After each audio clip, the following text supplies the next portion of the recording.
Hi, Sophie is going to ask me a few questions around how we manage acid reflux problem. So the number one question you must get asked, why am I suffering with acid reflux?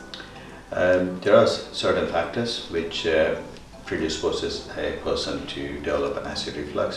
One could have a hiatus hernia, and two, weight, and three, dietary habits, four, smoking and alcohol.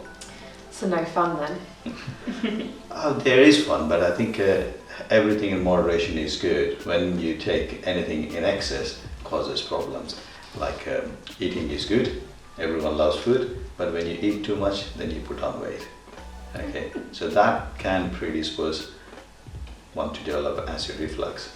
Okay, so hiatus hernia is something which one is born with hiatus hernia, or it can get worse with pregnancy, putting on weight, age.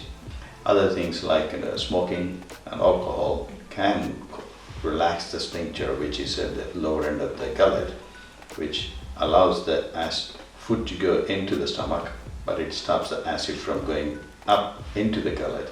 So when that is relaxed or affected, patients can develop reflux symptoms.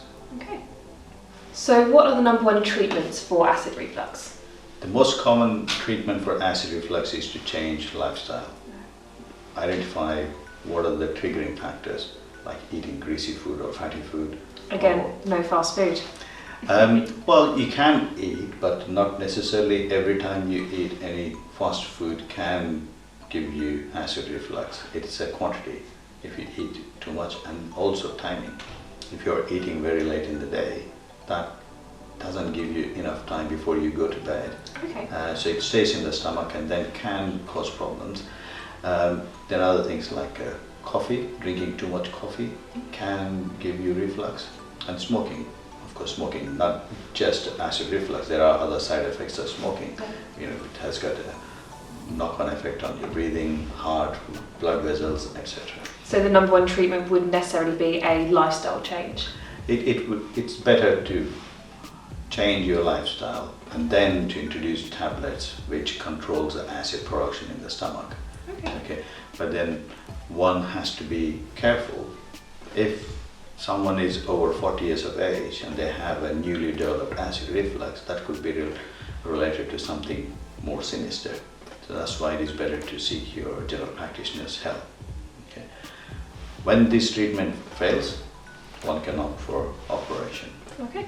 So how would you perform surgery on a patient who is suffering from acid reflux? What kind of surgery would you perform? We do laparoscopic anti-reflux operation, but doing operation is quite important to select which patient is going to benefit from the operation. Okay. So not every patient is going to be fit for surgery? That's right. Okay.